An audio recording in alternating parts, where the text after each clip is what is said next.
Hello again. This is Gary Arzt on the Tobacco Road for CigarChannel.com. I'm sitting here today with Glynn Loope, the Executive Director of Cigar Rights of America. I've said enough. With odious and onerous taxes and smoking bans and legislation against our enjoying ourselves, I'm going to let Glynn tell you what CRA is doing and what you have to do if we're to continue to enjoy cigars. Glynn? Well, there's little doubt that there has been no time in our history with this industry like the period of 2007 to 2010. In the 400-year history of tobacco, this period will mark the most onerous time that's ever confronted this industry. With smoking bans, with regulation and taxation, it's been no period like it. With that, those of us that are cigar enthusiasts have to organize ourselves, have to be engaged politically, have to be involved in the political process. And through that, Cigar Rights of America is building a national network of cigar enthusiasts to do that. It's basically time to change some elections. It's time to be engaged in the governmental process as never before in the history of this industry. So with that, this CRA as an organization has grown from a 5-city tour to a 50-state organization with retail members in 47 states, building a new political network that the industry has never had before at its disposal. To date, we've been involved in 16 smoking ban fights, 10 tax battles that are on a statewide basis, and in a sundry of public policy matters like FDA regulation of tobacco that is now on the doorsteps of the cigar industry, which many in the industry denied would ever come, and now we're probably within months, if not weeks, from having the first ever federal regulations impacting the cigar industry, which is something companies like the Grey Cliffs and the La Polinas and the Fuentes and all will have to confront in a way that they probably never dreamed of when they began making their products. So with that, we're at a critical time in history, and it just behooves each of us as cigar enthusiasts to be involved in the political process, and hopefully CRA will be able to facilitate that. Your organization is, for want of a better description, the NRA of the cigar smokers. That's a very fair assessment. I mean, it took the National Rifle Association 150 years to get 4 million members, and Rome wasn't created overnight. So in that regard, that's a decent analogy, but there's also a lot of others that we need to be looking at. We need to be looking at the organizational capacity of a United States Chamber of Commerce, a National Federation of Independent Business, Americans for Prosperity, a Freedom Works types of organization where you're mobilizing the grassroots for a given industry and a given cause that you feel strongly about. And yours is a consumer organization. You're the NRA for cigar smokers. Don't you think that the industry, the manufacturers, must have PACs? Well, what you're driving at is money is the mother's milk of politics. Okay. And you would have to search far and wide and very deep to find political giving from the cigar industry in a way that has a meaningful impact in the electoral process. So absolutely, it is time for the cigar industry as a whole to, one, create a federal political action committee. It behooves us to create political action committees in every state in the union, and to start giving money away to candidates that are going to support a political agenda for the cigar industry. When I first wrote about the CRA before you came on board, when it was mooted by 6-8 manufacturers who came up with a name and understood what they wanted to do, but had, as we would say in commerce, no business plan. And you weren't hired until December of '08. But I wrote in June of '08, I said there's supposed to be 7 million cigar smokers. If you capture 5% of them as members with dues of $30 a year, you have $10 million. And money talks, and it talks nowhere as loud as it talks in politics. And 10 million can make you heard. Absolutely, there's no doubt about it. Why do you think the cigar smokers, some of them, have been slow at $35? 2 or 3 good cigars, $35. And they get 2 good cigars when they join.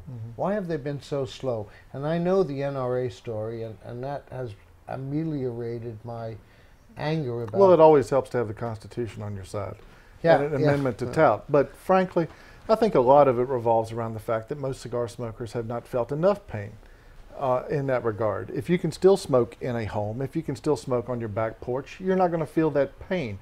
But there's a lot of places in this country where you're not even allowed to smoke in your local cigar shop. There's not a lot of places there's a lot of places in this country as a growing movement that you can't smoke in a community park.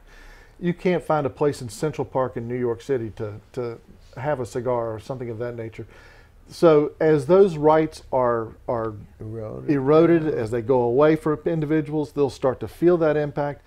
It's amazing that a tobacco producing state like Louisville, like Kentucky, that you can't go into a cigar shop in Louisville, Kentucky and enjoy a cigar. Yeah, they have their events on the parking lot. So you'll when you start to feel that type of pain, then you're more apt to give. What's interesting is our membership is growing fastest in places that are experiencing that pain. Wisconsin, Michigan, New York, California, Texas. Texas is a wonderful analogy. We just did an event with the Texas Cigar Festival. People came out in droves to join for one reason. Their legislature only meets every other year. They know next year the statewide smoking ban is going to be back on the agenda. And they said, we're not going to take it lying down. Therefore, they joined in mass. I think that's a wonderful analogy of how people are reacting to CRA. Denville, New Jersey. An arresting offense. Third offense, you can go to jail. For smoking out of doors. The remarkable Mayor Bloomberg, who wants to take salt out of food. I don't know where he gets his ideas from or his expertise, but he doesn't want smoking out of doors. 417 parks, beaches, athletic facilities, no smoking. Well, we understand him. He's a recidivist cigar smoker, and there's nothing as zealous as somebody who's been there. Well, that's absolutely right. But Mayor Bloomberg is an analogy.